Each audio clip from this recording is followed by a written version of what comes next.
Perkenalkan nama saya Alberto Sandika Trianggoro dengan NIM 22F10006. Di sini saya akan menjelaskan mengenai kereta diesel elektrik. Pada pembahasan kali ini ada beberapa outline yang akan dibahas untuk kereta diesel elektrik sendiri. Yang pertama itu adalah pengertian sistem kelistrikan, penggeraknya, atau penggerak keretanya, kemudian contoh keretanya dari diesel elektrik. Yang pertama ini adalah pengertian kereta diesel elektrik atau lokomotif diesel elektrik adalah kereta yang menggunakan sumber utamanya itu adalah mesin diesel.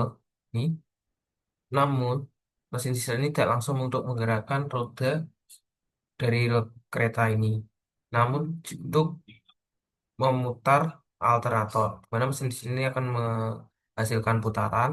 Putaran tersebut akan digunakan untuk memutar alternator. Alternator sendiri berfungsi untuk mengubah dari energi mekanik yaitu hasil putaran tersebut menjadi energi listrik. Dan alternator ini terdapat dua, yaitu ada main alternator. Main alternator ini berfungsi untuk mensuplai traksi motor. Jadi keluaran dari main alternator ini berfungsi untuk langsung menuju traksi motor. Kemudian auxiliary alternator ini berfungsi untuk menyuplai eh, kebutuhan kelistrikan di kereta itu sendiri seperti AC, lampu, kemudian mungkin pemanas. Oke, selanjutnya pada gambar ini selain komponen-komponen yang lain itu ada tersebut ada rectifier atau inverter, di mana rectifier ini untuk menyarahkan dari keluaran a- alternator itu tersebut AC diarahkan ke rectifier. Nah, rectifier ini untuk menggerakkan traksi motor jika traksi motor tersebut menggunakan motor DC. Kemudian untuk inverter tersebut itu jika eh, traksi motor tersebut adalah motor induksi. Jadi terdapat dua pilihan tergantung traksi motornya yang digunakan. Kemudian selanjutnya itu ada baterai. Baterai ini digunakan jika kondisi darurat itu pada auxiliary seperti lampu emergency. Lalu juga baterai ini digunakan untuk saat start engine, saat pertama kali start engine tersebut.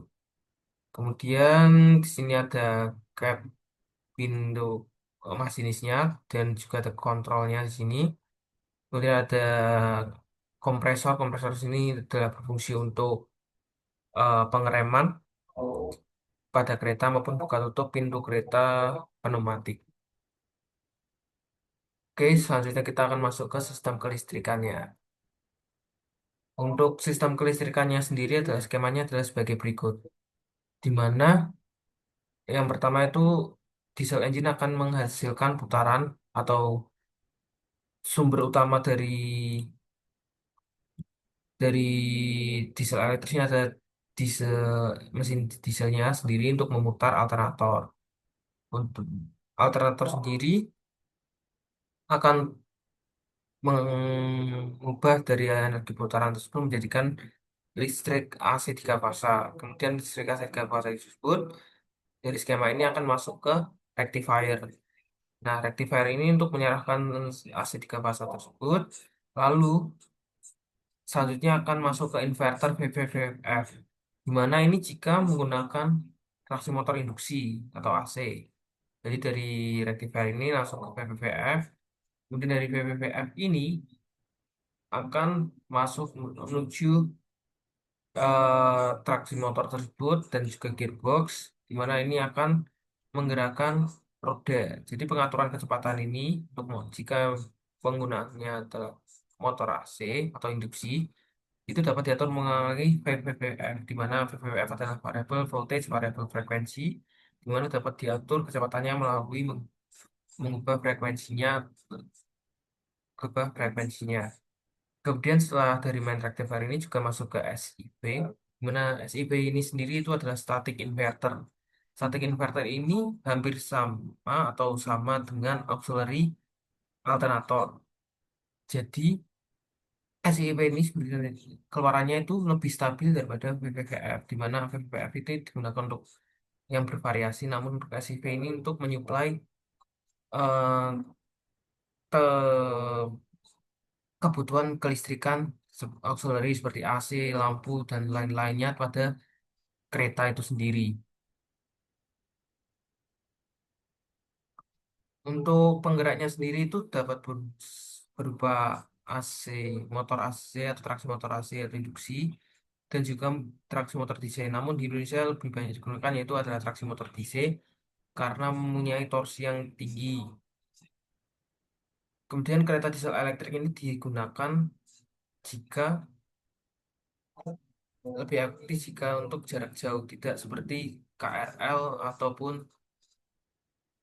LRT, MRT, karena jika digunakan pada LRT, MRT, jika menggunakan traksi motor diesel itu begitu boros karena eh, cukup padat untuk jadwal keberangkatannya. Namun untuk jarak jauh itu cukup efektif dikarenakan eh, tidak terlalu padat dan juga mempunyai yang apa torsi yang cukup tinggi tersebut.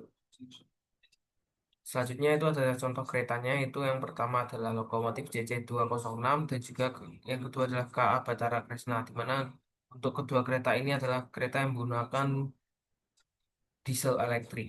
Sekian dari saya, terima kasih.